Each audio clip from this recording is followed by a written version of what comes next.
வணக்கம். ஜனவரி மாதம் 19ஆம் தேதி தொடங்கி 27ஆம் தேதி வரைக்கும் ஷியாமளா நவராத்திரியானது கொண்டாடப்படுது. இந்த ஷியாமளா நவராத்திரியினுடைய 9 நாளும் ஷியாமளா தேவியை வழிபடுறோம்.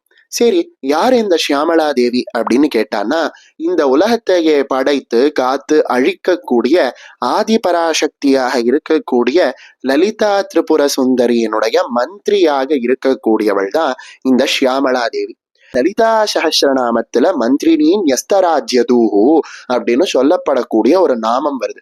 என்ன அப்படின்னா, தன்னுடைய ராஜ்யமான இந்த 14 உலகங்களையும் மந்திரினின்னு சொல்லப்படக்கூடிய ஷியாமளா தேவியினுடைய கட்டுப்பாட்டில் விட்டவள் அப்படின்னு லலிதா திரிபுர சுந்தரிக்கு நாமம். அதாவது லலிதா திரிபுர சுந்தரியே தன்னுடைய ராஜ்யமான இந்த உலகம் அத்தனையையும் ஷியாமளைன்னு சொல்லப்படக்கூடிய மாதங்கி தேவியினுடைய கையில கொடுத்துட்டாங்க அப்படின்னா, ஷியாமளா தேவி தான் லலிதா தேவி, லலிதா தேவி தான் ஷியாமளா தேவி அப்படின்னு நாம புரிஞ்சுக்கணும். அந்த வகையில நம்ம ஷியாமளா தேவியை வணங்குவதற்காகவே ஏற்பட்ட அற்புதமான நவராத்திரி தான் இந்த ஷியாமளா நவராத்திரி.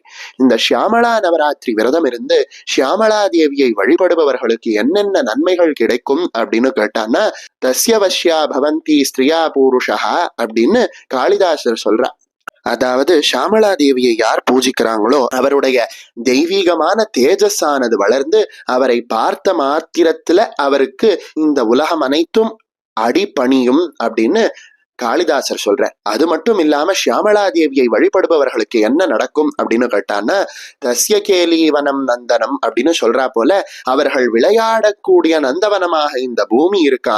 அவர்களுக்கு தஸ்ய ஆக்ஞாகரி ஸ்ரீஹி ஸ்வயம், ஷியாமளா தேவியினுடைய அருள் பெற்றவன் எவனோ அவன் முன்னாடி கை கட்டி வாய் பொத்தி மகாலட்சுமி தேவியானவள் நின்று கொண்டு உனக்கு என்ன சேவகம் செய்யணும் அப்படின்னு கேட்டுண்டு அவனுடைய சேவையை செய்வதற்கு மகாலட்சுமி தேவியானவளே காத்துக்கிட்டு இருக்காளாம். அவன் வீட்டுல இருக்கக்கூடிய ஒரு குளமாக கடல் இருக்கான். அதாவது அவ்வளவு பெரிய வீட்டுக்கும் நாட்டுக்கும் சொந்தக்காரனாக இருப்பான். கடலே அவனுக்கு ஒரு குளம் மாதிரினா அவனோட வீடு எவ்வளவு பெருசு இருக்கும் அப்படின்னு யோசிக்கணும்.